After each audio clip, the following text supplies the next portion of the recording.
안녕하십니까. 브레시안 박인규입니다. 지난 시간에는 1963년 11월 미국 케네디 대통령과 베트남의 고딘디엠 대통령의 갑작스런 암살로 인해서 협상에 의한 평화의 가능성이 사실상 사라지게 됐다라는 말씀을 드렸는데요.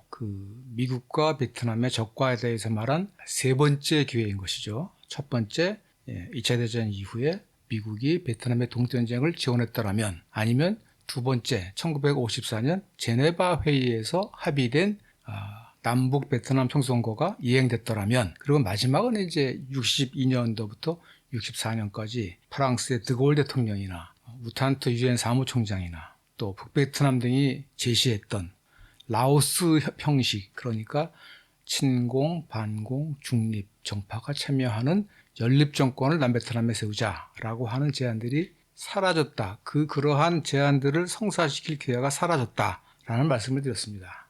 그렇다면 63년 11월 미국과 남베트남 지도자의 갑작스런 제거가 가져온 결과는 무엇이었을까? 그것은 그로부터 약 4년 가까이 전쟁이 격화되는 그런 결과를 가져왔다라고 말할 수 있겠습니다. 그래서 많은 사람들이 1963년 11월 케네디 대통령의 암살로부터 1974년 8월 닉슨 대통령의 탄핵 위협에 의한 사임까지 약 11년간을 1860년대 미국의 남북전쟁 이래 미국이 가장 어려운 시기였다, 이렇게 얘기를 합니다. 지난번 말씀드렸을 때 케네디 대통령은 원래 라오스 모델에 따른 남베트남 연립정권 또는 그것이 안 되면 미군의 일방적 철수, 이거를 고려했다고 했으나 막상 고려했고, 실제로 1963년 10월 달에 첫 번째 군사고문단 1000명의 철수 계획을 세웠어요.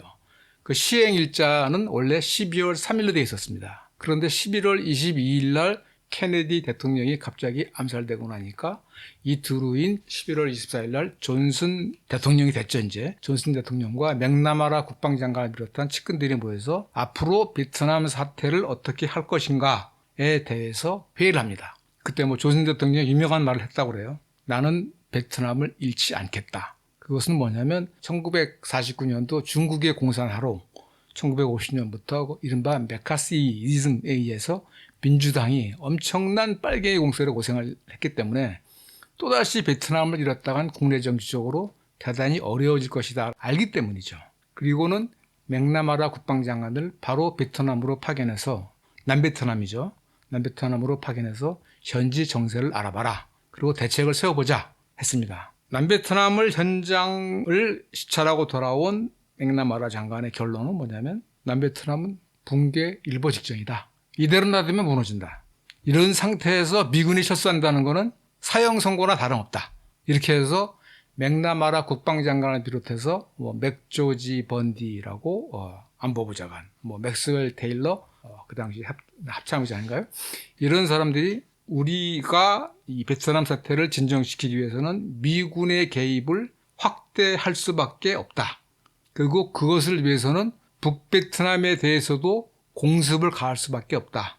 쉽게 말하면 북베트남을 무력 군사 위협을 가해서 남베트남의 반정부 투쟁을 도와주지 못하도록 하자라는 계획을 세웁니다. 그리고 이러한 계획들이 64년 2월부터 65년 7월까지 쭉 이어집니다. 간단하게 보자면 우선 64년 2월 달에 북베트남에 대해서 비밀 전쟁을 하자. 남베트남 군대를 앞세워서 비밀전쟁을 하자 했고, 2, 3, 4, 5월 달에 북베트남에 대한 공습 계획을 다 세웁니다.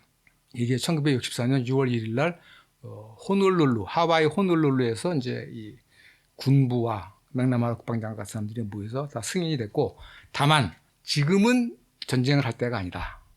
대통령 선거를 앞두고 있고, 또 하나는 1950년도 6.25 전쟁 때 트루먼 대통령이 사실은 의회의 승인을 받지 않고 경찰 행동이다는 이유로 3년간의 전쟁에 돌입했어요. 그것 때문에 비판을 많이 받았습니다. 그래서 의회에 베트남에 대한 군사 개입, 그 부분에 대해서 미 의회의 결의를 받아야 된다, 승인을 받아야 된다라고 해서 기회를 보다가 1964년 8월 초에 이른바 통킹만 사건을 빌미로 해서 통킹만 결의안이라는 것을 채택합니다. 굉장히 복잡한 얘기인데 쉽게 얘기하면 미국이 남베트남 군대를 앞세워서 북베트남의 군사시설을 공격한 겁니다. 그러니까 당연히 북베트남은 반격을 했겠죠. 그래서 이 남베트남 병력뿐만 아니라 그 당시 북베트남 근해에 있었던 미국 구축함 매덕서에 가해서 어뢰정을 2번 공격합니다.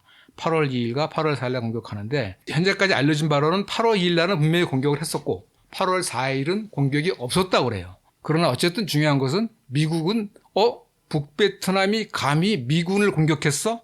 라고 그것을 빌미로 우리가 베트남 사태에 안정적으로 개입하기 위해서 의회에서는 미군의 군사 개입을 승인해 주라. 그래서 미국에 대한 공격을 막기 위해 군사력을 사용할 수 있다라는 통킹만 결의안이라는 것을 1964년 8월 7일 날 통과시킵니다. 하원에서는 416대 0, 상원에서는 88대 2, 압도적으로 이 찬성이 많았죠. 어따 대고 감히 이 조그만 나라가 미국한테 군사공격을 가한단 말이야.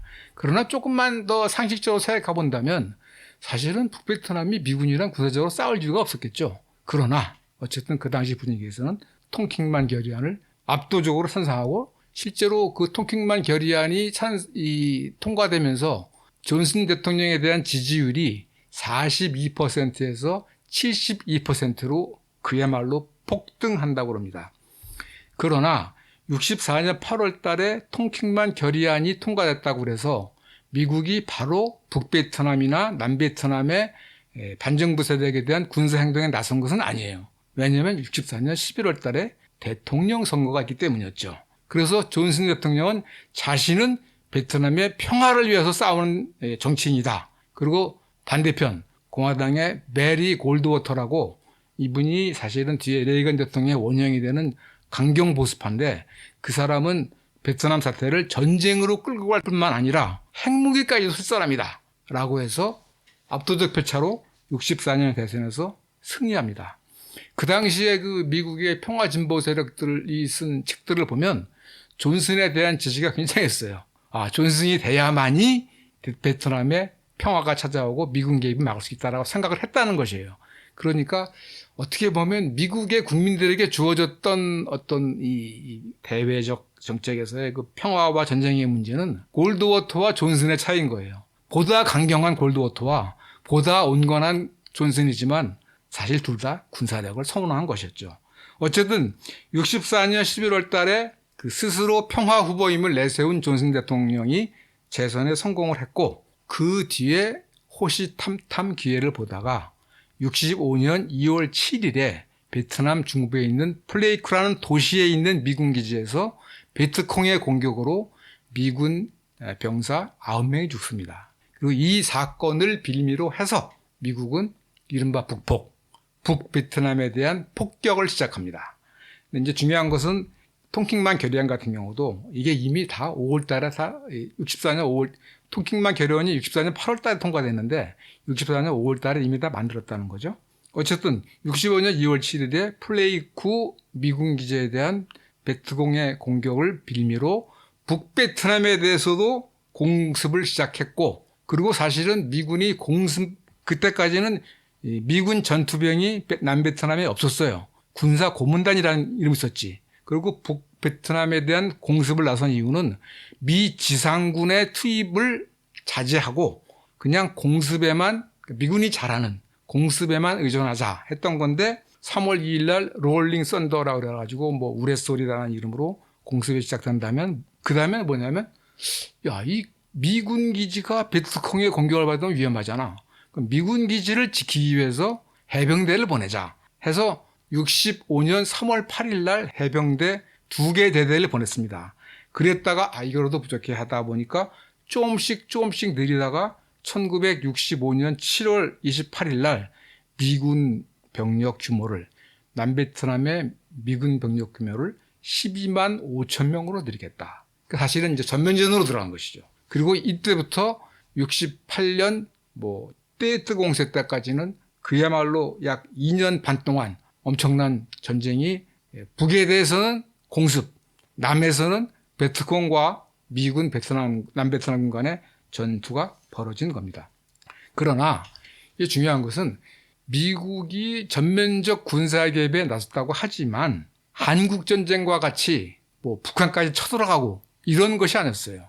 미국의 군사 행동에는 많은 제약이 있었습니다. 왜냐하면 중국, 소련이 참전하거나 또는 핵전쟁으로 비화하는 것을 막아야 했기 때문에 미군의 군사행동은 첫째, 북베트남으로 미 지상군이 들어가지는 않는다. 그리고 둘째, 중국과 소련의 참전을 막아라. 셋째, 핵전쟁으로 확대되는 것도 안 됐다. 그래서 그 북베트남에 대한 공습도 맥나마라 국방장관이 일일이 다 찝어서 승인을 했다고 그래요. 그러니까 군부 입장에서는 전쟁이 났으면 이겨야 될 거 아니에요. 군부 입장에서는 와장창 한번 때리고 싶은데 그래서 뭐 이 65년 11월 달 이제 막 이 전면전으로 비화한 이제 한 4개월 됐을 때죠. 그 미군 합참에서 좀 전면 폭격을 합시다. 수도인 하노이도 치고 그 하노이 바로 옆에 아주 중요한 항구인 하이퐁에다가 기뢰도 설치합시다 했더니 존슨 대통령이 엄청나게 열받아가지고 이런 빌어먹을 이 X 같은 머저리들아, 당신들 지금 나한테 3차 대전을 시작하라는 말이냐? 위험 부담이 너무 크다. 이 X 같은 머저리들아, 중국이 어떻게 나올지 아무 생각이 없느냐고. 당장들 꺼져. 이제 이런 식으로 엄청 화를 냈다고 그래요. 그러니까 전면전을 할 생각은 없었던 거죠. 예, 존슨이나 맥나마라의 생각은 미국의 가공한 이 공습, 폭격력 이걸 보여주면 하노이 측이 겁을 먹고 평화협상에 응해서 남베트남에 대한 지원을 그만두지 않겠나라고 생각을 했던 거예요. 다시 말하면 미국의 고위 관리들도 군사 개입을 해서 이 베트남 사태를 자기의 마음대로 만들어낼 수 있다라고 생각을 한 것은 아니라는 겁니다. 그러니까 이미 이 케네디 대통령이 암살당했을 즈음에 맥나마라가 사이공을 갔다 온 데의 결론은 남베트남이 붕괴 일보 직전이다. 이대로 놔두면 안 되니까 뭐라도 해야 된다. 방법은 미군을 더 보내는 수밖에 없다. 이렇게 된 겁니다. 그러나 이러한 미군의 전략은 오히려 역풍을 불러오죠. 그때까지 북베트남은 남베트남에 대해서 군수물자와 뭐랄까 고문관 말하자면 조언을 해주느라만 보냈지만 65년 3월부터 미군이 이 복폭을 시작하니까 북베트남 정규군을 남베트남으로 파견합니다. 다시 말하면 남베트남에서의 군사적 병투가 한층 더 격화된 거죠. 그리고 무엇보다도 중요한 것은 당시 미국의 웬만한 사람들, 이른바 국제정세를 안다는 사람들, 또 존슨 정부의 국방관료들, 안보관료들은 대개 상황이 매우 안 좋다. 그러니까 군부를 빼놓고는 이거 이기기 어렵겠는데? 라고 다 생각을 하고 있었어요. 예를 들면 1965년 3월 달에 미국이 북베트남에 대한 폭격을 본격화했다고 그랬잖아요. 바로 그달 말, 그러니까 65년 3월 24일 날 국방부 국제안보 담당 차관보인 맥노튼이라는 사람이, 그러니까 사실은 그 전쟁에 관해서는 베트남 전쟁에 관해서는 최고의 실명관리다 할 수 있겠죠. 국방부 국제안보 담당 차관보니까 이 사람이 베트남에서 미군이 군사행동을 하는 그 목표를 세 가지로 정리했는데 첫 번째가 뭐냐면 미국의 치욕적 패배를 모면하기 위해서. 이게 70%다. 두 번째, 남베트남에 대한 중국의 영향력을 차단한다. 그러니까 북베트남은 이미 중국의 졸개라고 봤는데 남베트남까지 중국의 영향력으로 들어가면 안 된다. 이 목표가 20%다. 그리고 마지막으로 10%가 뭐냐면 남베트남 국민들이 보다 좋고 보다 자유로운 생활을 하기 위한 것이다. 이렇게 얘기를 했어요. 물론 존슨 대통령은 케네디 대통령은 미국이 남베트남 사태에 개입하는 이유는 바로 그 10% 베트남의 자유와 민주를 위한 것이다 라고 얘기했지만 실제로 이거는 이제 펜타곤 페이퍼에 나온 얘기인데 70%가 뭐냐? 미국의 치욕적 패배를 모면하기 위한 것이다. 쉽게 말하면 영예로운 철수를 하기 위한 것이다 라고 얘기를 한 겁니다. 이뿐만이 아니에요. 그 CIA 중앙정보국장, CIA 국장을 했던 존 맥콘이라는 사람이 65년 4월달, 그러니까 이 존 맥노튼의 예측이 나온 지 한 달 뒤죠. 65년 4월달에 CIA 국장을 그만둡니다. 그만두면서 뭐라 그러냐면 베트남 전쟁에 대해서 미국이 정말 바보 같은 길을 가고 있다. 바보 같은 길을 가고 있다. 우리는 승리할 수 없다. 빠져나오기도 지극히 어려울 것이다. 이렇게 얘기를 해요. 그리고 마지막으로 더 중요한 것은 뭐냐면 이 케네디 대통령 암살 이후에 베트남 사태에 대한 군사 개입을 가장 적극적으로 주장했던 맥나마라 장관까지도 65년 말이 되면 약간 생각이 달라지기 시작합니다. 원래 65년 3월 달에 북베트남에 대한 공습을 시작할 때 존슨 대통령이나 맥나마라 장관의 계산은 뭐냐면 빠르면 2개월, 길어봐야 6개월이면 하노이 정부가 무릎을 꿇고 협상하자고 애원할 거다라고 생각했는데 거꾸로 남베트남이 더 전투에 휩쓸려 들어간 거예요. 그래서 65년 12월 달에 맥나마라 장관이 존슨 대통령에게 일단 북폭을 중단하고 북베트남에 대해서 협상을 제안해보자 라고 해서 한번 시도를 합니다. 물론 실패하죠.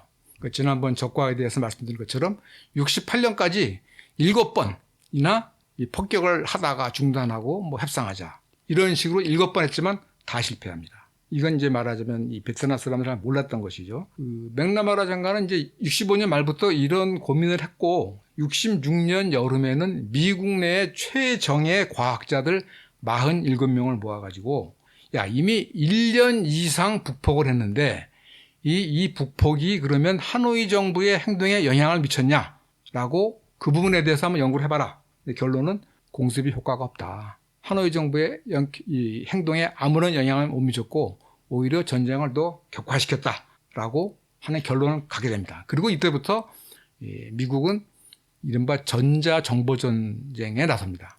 왜 미국이 어려운 것은 뭐냐면 북베트남이 남베트남 반정부 세력에 대한 군수물자나 뭐 군병력을 파견하는 게 군사 분계선, 국경선을 통한 것이 아니라 바로 옆에 있는 서쪽에 있는 라오스와 캄보디아를 통해서 이 군수물자와 병력을 파견했기 때문이에요. 이게 이른바 호치민 루트라는 건데 거기를 막기 위해서는 이제 뭐 소리라든가 뭐 냄새라든가 뭐 움직임이라든가 이런 걸 알 수 있는 센서들을 설치해서 그걸 막아보자라고 했는데 이게 성공은 못하지만 사실은 이게 뒤에 미국이 정보화에 나서는 미국 무기의 정보화에 나서는 계기가 됐습니다. 뭐 이건 뭐 중요한 얘기는 아니라고 할 수 있고요.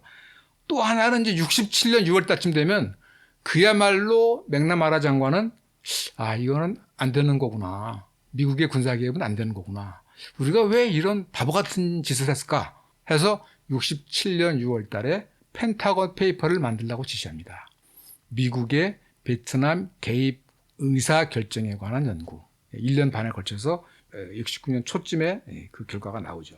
쉽게 말하면 베트남 전쟁을 진두지휘했던 맥나마라까지도 이거 안 되는 거네 라고 생각을 했다는 거예요. 결국 그래서 이 맥나마라 장관 본인의 말로 66년 말쯤 되면 우리가 베트남에 대한 군사 개입에서 이길 수 있는 확률은 잘해봐야 2분의 1이고 아니면 3분의 1이다. 절반 이하다. 계속 이제 말하자면 이 협상에 나설 걸 권유하다가 결국 67년 11월 달에 사실상 존슨 대통령에 의해서 경질됩니다. 실제로 그만둔 건 이제 68년 2월 29일인데요. 월드뱅크 세계은행 총재로 가죠. 어쨌든 실제로 베트남 전쟁을 입안하고 추진했던 국방장관이 이거 안 된다라고 사실상 실토를 한 거예요. 물론 이제 그 얘기를 나중에 1990년대 회고록에 썼죠. 여기서 중요한 것은 그 맥나마라 장관 같은 전쟁 수행의 실무 책임자도 이게 미국이 군사력으로 될 문제가 아닙니다라고 생각할 정도였다면 그렇다면 평화협상을 해서 평화롭게 마무리하든가 아니면 그냥 일방적으로 미군을 빼면 되지 않냐. 결국에 남베트남 문제인데 그런 의문을 가질 수가 있겠죠. 근데 이건 어떻게 보면 이제 각국이 걸어온 어떤 역사의 무게가 부딪힌 거라고 볼 수 있습니다. 이 베트남이라는 나라는 한국과 마찬가지로 중국의 영향을 가장 많이 받은 나라지만 베트남은 서기 한 1000년까지 중국의 지배를 받았다고 그래요. 1000년 이후에 독립했는데 그래서 이 반중 감정도 대단히 세고 독립의지가 대단히 세다고 그럽니다. 그러니까 말하자면 그 민족의 어떤 염원 같은 거예요. 독립과 통일이라는 게. 반면에 미국이라는 나라는 이 200년밖에 안 된 나라지만 생길 때부터 우리는 세계 최고야 라는 자부심이 있는 나라고, 그리고 우리는 뭐 우리한테 거슬리는 놈들은 군사력으로 제거해도 돼, 이런 어떤 미국 예외주의, 군사주의 이런 게 있어요. 그러니까 외국에 개입했다가 패배하는 모습을 보이는 순간 그 미국의 정치인은 정치적으로 매장당할 수 있다는 거죠. 존슨이 바로 그런 족쇄에 빠졌기 때문에 전쟁을 할 수밖에 없었다는 겁니다. 그러나 사실은 64년 말까지 또는 65년 초까지도 지난번에 말씀드린 그 라오스 모델에 따른 연립정권을 세우고 남베트남에 세우고, 그리고 그 다음에 통일 문제는 남북과 북베트남이 그냥 민족 자결의 원칙에 따라서 알아서 시간을 두고 해결한다, 이런 방안이 계속 나왔습니다. 예를 들면 지난번에 말씀드린 그 드골 대통령이 이미 63년 8월 달에 이대로 놔두면 미국이 50년대 46년부터 54년까지 프랑스가 겪었던 것 같은 전쟁의 수렁에 빠질 것이다, 내가 한번 중재를 해보겠다라고 얘기를 했고, 이건 물론 무시당했죠. 그러니까 드골은 이 어떤 외교 전략 면에서 전략적 자율성을 실천한 사람이에요. 64년도에 중국 마오쩌둥 장군하고 수교합니다. 미국의 우방국으로서는 굉장히 힘든 일이죠. 또 하나는 우탄트 유엔 사무총장, 이 사람이 미얀마 사람인데 북베트남하고 미국이 직접 협상을 하든가 아니면 미국, 소련, 중국, 영국 거기에다가 남북 베트남이 참여해서, 그러니까 54년도 제네바 협상, 62년도 라오스에 관한 제네바 협상과 같은 그런 평화 협상을 한번 해보자라고 제안을 했습니다. 북베트남은 수락을 했고 미국은 거부했어요. 거부비가 뭔지 압니까? 북베트남이 침략자다라는 겁니다. 북베트남과 남베트남은 동족인데 사실은 내전이 어떻게 보면 어쨌든 침략자라는 이유로 거부를 했습니다. 이때 우탄트 유엔 사무총장이 뭐라고 얘기를 했냐면, 이게 65년 2월입니다. 그러니까 미국이 본격적으로 군사 개입 또는 전쟁에 들어가기 직전의 얘기인데 이런 말을 합니다. 미국인들이 남베트남 사태의 진실과 그 배경을 알게 된다면 더 이상 피를 흘릴 필요가 없다는 나의 생각에 동의하게 될 것이다. 또한 토론과 협상이라는 외교적 방법만이 미국의 명예로운 철수를 가능하게 할 것이라는 점을 깨닫게 될 것이다. 그러니까 이거는 1945년 프랑스가 다시 베트남을 재식민화하려 할 때부터 계속 나온 얘기예요. 북베트남 사람들의 이 자주독립과 통일해진 막을 수가 없다. 군사력으로. 협상밖에 없다. 그래서 이 프랑스가 한번 말하자면 큰 코 다쳤고, 지금 미국이 큰 코를 다치고 있는데 그러지 말고 지금 협상해서 북베트남 사람들이 그 미국 윌슨 대통령이 말한 그 민족 자결을 실행하도록 허용하라 했는데 물론 안 지켰죠. 그 북베트남의 외교관으로 나중에 주 유엔 대사를 했던 허반 라오라는 사람도 있어요. 이 사람도 뭐라고 그랬냐면, 존슨 행정부가 취임 1년 내에 남베트남 민족해방전선, 즉 베트콩이죠. 남베트남 민족해방전선이 주장하는 연립정부안을 수용했다면 전쟁은 진작에 끝났을 것이다. 남베트남 민족해방전선의 주장은 뭐냐면, 미군 철수해라. 그리고 남베트남 중립화하자. 그리고 남북 베트남이 서로 얘기해서 그 통일 문제 풀자라고 했는데 미국이 말하자면 무시한 것이죠. 더 중요한 것은 뭐냐면, 그 고딘디엠과 고딘누가 제거된, 군부 쿠데타에서 제거된 가장 큰 이유 중에 하나가 북베트남과의 이 협상을 통해서 중립화 통일 방안을 시도했다고 말씀드렸지 않습니까? 근데 이런 이 성향들이 실제로 그 이후에 군사 지도자, 그러니까 군부 쿠데타로 정권을 잡은 쯔엉반민, 구엔칸 같은 사람들한테도 있었다는 거예요. 이 사람들은 베트남 사태와 이 한반도 사태가 다른 이유는 뭐냐면, 베트남에서는 남베트남과 북베트남이 직접 전쟁을 한 적이 없어요. 또 쯔엉바미 같은 사람은 자기 친척이 하노이에 있었다고 그래요. 그러니까 63년 11월 달 이후부터 65년 2월 이전까지의 남베트남 군부 지도자들은 북베트남하고 전쟁을 하기보다는 뭔가 타협과 협상에 의해서 문제를 풀면 되지 않을까. 별도의 정부로 있는다 하더라도 그런 생각을 갖고 있었어요, 사실은. 반면에 이제 결국은 이제 미국이 원하는 북폭과 남베트남에서의 반정부 세력과의 전쟁을 적극 찬동하는 세력은 65년 2월 이후에 구엔반 티우, 구엔카오 키, 이 사람들이 이제 한 10년 가까이 남베트남 정권을 갖게 되는데, 이 사람이 나오면서부터 그렇게 된 거예요. 또한 미국 내 마이크 맨스필드라고, 이 사람이 당시 민주당 상원 원내총무, 민주당의 당시 다수당입니다. 마이크 맨스필드 같은 사람도 65년 3월 달에 야, 남베트남을 중립하면 안 되냐 하는 제안을 했어요. 그러니까 실제로 이 평화와 협상에 의한 평화라는 것이 가장 현실적인 대안이라는 얘기를 많이 했지만, 미국의 정책 담당자들은 그 얘기를 듣지 않은 거죠. 그러면서 65년 7월부터 68년 1월 31일 북베트남 또는 남베트남의 민족해방전선의 구정대공사까지 쭉 전쟁을 한 겁니다. 떼뜨 대공사라는 것은 68년 1월 31일 날 일어난 기습 공격인데, 떼뜨라는 것은 구정입니다. 구정. 음력설. 그러니까 67년까지는 65, 66, 67년까지는 대개 중국이나 한국과 마찬가지로 구정 때 보름 정도는 대개 휴전을 했다고 그래요. 그런데 68년 1월 3일 날 북베트남군과 남베트남의 베트콩이 도합 약 8만 명이 처음으로 사이공을 비롯한 남베트남의 100개 도시에 대해서 공격을 가합니다. 그중에서 13개 도시가 함락됐다 그러고, 더 중요한 거는 사이공에 있는 미국 대사관, 대통령궁, 남베트남 군사령부, 탄손루트 공항, 이런 데가 막 일시 점거가 돼요. 후에라고 이 북쪽, 남베트남의 북쪽에 있는 베트남의 고도가 있는 오래된 도시가 있는데, 거기서는 한 달간 전투가 있었답니다. 결과는 이 베트민 쪽, 베트콩 쪽이 엄청난 군사적 패배였습니다. 미국 사령부의 한 달쯤 뒤에 미군 사령부의 발표에 따르면은 북베트남 쪽 또는 베트민 쪽의 전사자가 37,000명, 그리고 미군은 2,500명. 그러니까 압도적으로 미군이 이긴 거죠, 군사적으로는. 그러나 정치적으로는 패배합니다. 왜냐하면 그때까지 미국 정부에서는 이 베트남의 전황을 전하면서 미군의 전사자와 베트콩 전사자, 이걸 계속 비교하면서 우리가 계속 이기고 있다. 그리고 끝이 보인다.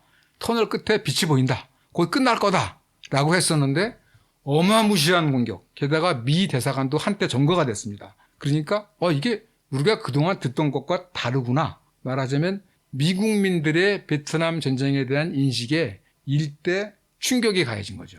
그래서 그 당시에 미국에서는 이른바 국민 앵커라고 불리는 월터 크론카이트라는 사람이 있었는데, 이 사람이 그 떼뜨 대공사에 지으면서 야, 더 이상 전쟁을 확대하면 안 돼. 이제는 협상을 해서 빠져나와야 돼. 이런 얘기를 합니다. 당시에 남베트남 주둔 미군 사령부 사령관이 웨스트모어랜드라는 사람인데, 이 사람이 우리가 이겼어. 베트콩, 베트콩 측이 기습을 가했지만 우리가 격퇴했어. 라고 자신있게 말하면서, 그러나 베트남 정세를 평정하기 위해서는 그 당시에 약 50만 명이 넘는 미군이 있었는데 20만 명이 더 필요하다 하고 존슨 대통령에게 20만 명을 더 달라고 그럽니다. 이건 그야말로 수렁에 빠져들었다고 할 수 있겠죠. 결국 존슨 대통령은 맥나마라 국방장관을 2월 말부로 퇴임시키고, 클라크 클리포드라고, 이 사람은 1940년대부터 아주 미국 정계의 인사이더예요. 이른바 인싸예요. 이 사람을 국방장관에 앉혀가지고 앞으로의 타겟책에 대해서 연구해보라고 말합니다. 이 사람이 합참 다 해서 회의를 했는데, 결정적으로 3월 25일 날 26일 날 이른바 냉전의 현인들이라고 그래가지고 45년부터 52년 사이에 냉전 정책을 만들어서 자유세계에 대한 미국의 패권을 만든 딘 애치슨이나 폴 리츠카 사람들을 모아서 이 베트남 전쟁은 우리가 어떻게 해야 될 것이냐 라고 회의를 했는데, 3개월 전까지만 해도, 그러니까 68년 1월까지만 해도 계속 해야 돼, 미국이 지면 안 돼 했다는 사람들이 이제는 마무리할 때다 라는 결론을 내립니다. 가장 큰 이유는 뭔지 아십니까? 미국의 경상수지가 매우 악화되면서 달러화의 가치가 어마무시하게 떨어지고 있다.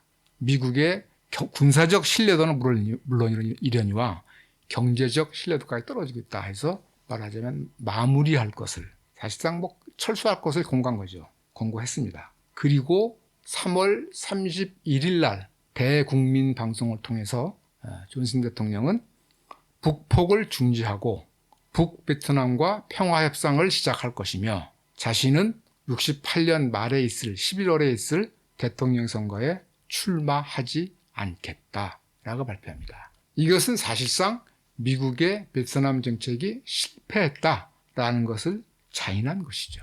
그 68년 3월 31일부로 사실은 미국의 베트남 전쟁 개입은 가능성이 없는 것이었습니다. 그런데 실제로 미국이 베트남 전쟁에서 발을 빼는 것은 그로부터 5년이 지난 73년 1월 달 북베트남과의 평화협정이 완료됐고 미군이 철수한 것은 73년 3월 달 3월 29일입니다. 그러니까 5년간 더 지속됩니다. 닉슨 행정부에서. 이 얘기는 다음번에 그 닉슨 행정부가 왜 베트남 전쟁을 4년 이상 더 끌었을까 말씀을 드리겠는데 그 얘기를 다음번에 하기로 하고 마지막으로 왜 많은 사람들이 지금처럼 말씀드린 것처럼 많은 미국의 정치인이나 관료나 대충 군부는 빼고 베트남에 대한 군사 개입이 이게 가능성이 없다는 걸 알면서도 왜 개입할 수밖에 없었나 그 부분을 그 존슨 대통령의 입을 빌어서 한번 설명을 드릴까 합니다.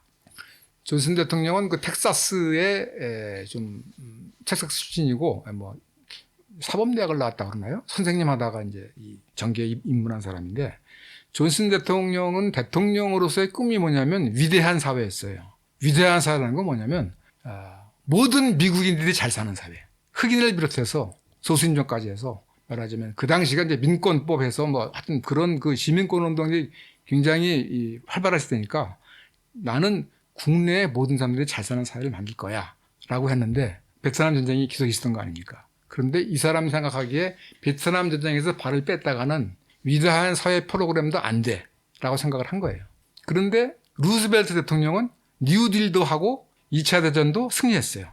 그러니까 본인은 루즈벨트 대통령처럼 할 수 있겠다라고 생각을 해서 둘 다를 베트남 전쟁을 계속 한 겁니다, 사실은. 그래서 이 자기의 심정을 가장 잘 아는 어떤 젊은 여성과 인터뷰를 해서 자서전을 회고록을 냈는데 거기서 이렇게 말합니다.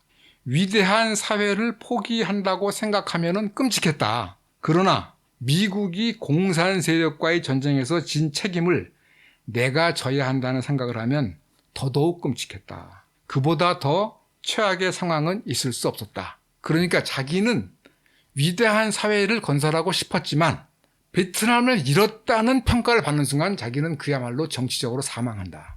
그래서 할 수 없이 베트남 전쟁을 할 수밖에 없었다. 그리고 그때는 베트남 전쟁도 이기고 위대한 사회 건설도 건설하고 가능했다고 생각을 했다는 겁니다. 이 부분을 좀 더 얘기해 보면 그 여성이 이제 그 도리스 컨스 굿윈이라고 이 존슨 대통령 말년에 인턴으로 왔다가 서로 친해져 가지고 이제 이 대통령 퇴임 후에 인터뷰라고 책을 낸 건데요. 1970년에 그 인터뷰에서 뭐라 그러냐면 나는 지구 반대편 베트남에서 일어나는 전쟁, 베트남 전쟁이라는 나쁜 여자와의 관계를 끊을 수 없어서 내가 진정으로 사랑했던 여인, 즉 위대한 사회를 버릴 수밖에 없었다. 나쁜 여자와의 관계를 끊지 못한 이유는 그럴 경우에 내가 겁장이로 또 미국은 만만한 나라로 여겨졌을 것이기 때문이다. 그래서 대외적으로 아무것도 못할 것이기 때문이다. 나는 존슨은 정치적으로 매장당하고 미국은 세계에 대한 자신의 지도력을 발휘할 수 없을 것이라고 믿었다는 겁니다.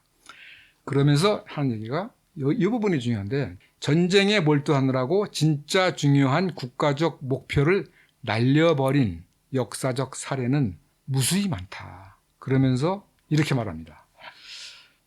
내가 결국은 베트남 전쟁에 몰두하느라고 위대한 사회를 망쳐버린 거는 인정하는데 그렇게 될 거라는 것도 알고 있었다. 그리고 역사적으로 보면 아무리 훌륭한 개혁가라도 진군 나팔을 부느라, 즉 전쟁을 하느라 희망과 꿈을 망친 경우가 많았다. 미국의 경우에 미국 스페인 전쟁 때문에 국민을 최우선으로 생각하는 정신이 말살됐고 1차 대전으로 윌슨 대통령이 외쳤던 새로운 자유가 끝장났고 2차 대전으로 뉴딜이 종식됐다.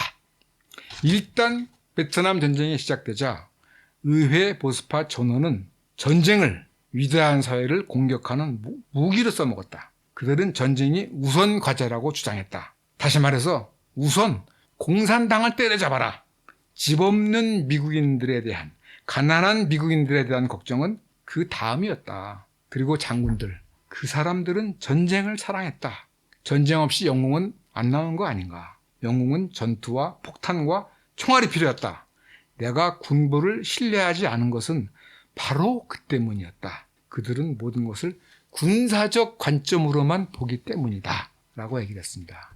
이것은 다시 말하면 2차 대전 이후에 NSC 68에 의해서 만들어진 영구전쟁국가 또는 군사복합체 또는 파워 엘리트, 안보관료, 대기업 그리고 정치인들의 자신이 굴복했다. 그리고 이 전쟁이란 것은 사실은 이익은 극소수가, 그 부담은 대다수 국민이 가져가는 건데 이 존슨의 고백은 결국은 나도 정치적으로 살기 위해서 베트남 전쟁을 할 수밖에 없었고 그로 인해서 대다수 미국인들을 위한 위대한 사회라는 꿈이 좌절될 수밖에 없었다는 얘기입니다. 그리고 더 중요한 것은 무엇이냐면 바로 이러한 사례, 전쟁을 통해서 군부와 방위산업체와 일부 안보관리와 그리고 대기업들이 이익을 보고 대다수 국민들은 그 희생과 부담을 지는 전쟁 국가의 어떤 모순이랄까, 불평등의 양극화랄까 이런 것들이 이후에도